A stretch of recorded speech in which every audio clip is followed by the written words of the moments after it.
കൂട്ടുകാരെ, ചെമ്പനീർ പൂവ് മനസാക്ഷി മരവിപ്പിക്കും പ്രൊമോ. അതേ പ്രേക്ഷകരെ, അതേപോലത്തെ രംഗങ്ങളായിട്ട് നമുക്ക് ഇന്നത്തെ പ്രൊമോയിൽ നമുക്ക് കാണുവാൻ സാധിക്കുന്നത്. പാടില്ലാതെ വിറച്ചു തുള്ളി നിൽക്കുന്ന ആ രേവതിയെ എന്താ പറയുക, ചന്ദ്രമതി കുത്തുവാക്കുകൾ കൊണ്ട് എണീപ്പിച്ച് പറയുന്നുണ്ട്, നീ ഇങ്ങനെ സുഖിച്ച് കിടക്കണ്ട, പോയി ഭക്ഷണം ഉണ്ടാക്കടി എന്ന് പറയുന്നുണ്ട്. രേവതി അപ്പോൾ ഒട്ടും വയ്യാതെ പുതച്ചുമൂടി, സാരിയൊക്കെ കൊണ്ട് പുതച്ചുമൂടിയാട്ടോ ഓരോ ഭക്ഷണമൊക്കെ ഉണ്ടാക്കി തിരിച്ച് മുറിയിൽ ചെന്ന് കയറി അവിടെ ഇങ്ങനെ റെസ്റ്റ് എടുക്കുക. അപ്പോഴത്തേക്കുമാണ് നമ്മുടെ സച്ചി വരുന്നത്. സച്ചി നോക്കുമ്പോൾ അവിടെ അടിയിലിരുന്ന നമ്മുടെ ശ്രുതിയും സുതിയും ചന്ദ്രമതിയും ഒക്കെ ഇരുന്ന് ഫുഡ് കഴിക്കുന്നു. നമ്മുടെ രേവതി ആണെങ്കിൽ പാടില്ലാതെ വിറച്ച് മുറിയിൽ തന്നെ ഇരിക്കുന്നു. അപ്പോഴത്തേക്കും സച്ചിക്ക് അങ്ങോട്ട് സഹിക്കാനാവാതെ എന്താ പറയുക, അടിയിൽ ചെന്ന് എല്ലാവരോടും പൊട്ടിത്തെറിക്കുന്നതിൻ്റെ രംഗമാണ് ഇന്നത്തെ പ്രൊമോയിൽ കാണുവാൻ സാധിക്കുന്നതായിട്ട്. പറയുന്നുണ്ട്, നിങ്ങൾക്കൊക്കെ മനസാക്ഷിയുണ്ടോ? അവൾക്ക് ഒരു ഫുഡ് വേണോ, മരുന്ന് വേണോ, വെള്ളം വേണോ, എന്തെങ്കിലുമൊക്കെ നിങ്ങൾ ചോദിച്ചോ? നിങ്ങൾ ഈ മൂക്കുമുട്ടം വെട്ടിക്കേറ്റുന്നുണ്ടല്ലോ എന്നൊക്കെ പറഞ്ഞ് നമ്മുടെ സച്ചി കുറേ പറയുന്നുണ്ട് കേട്ടോ.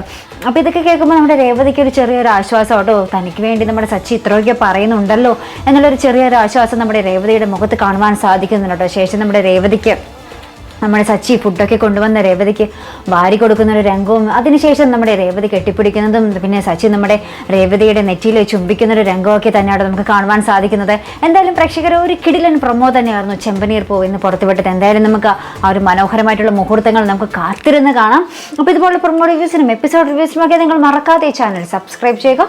അടുത്തൊരു വീഡിയോയുമായി വരുന്നത് വരേക്കും ഗുഡ് ബൈ.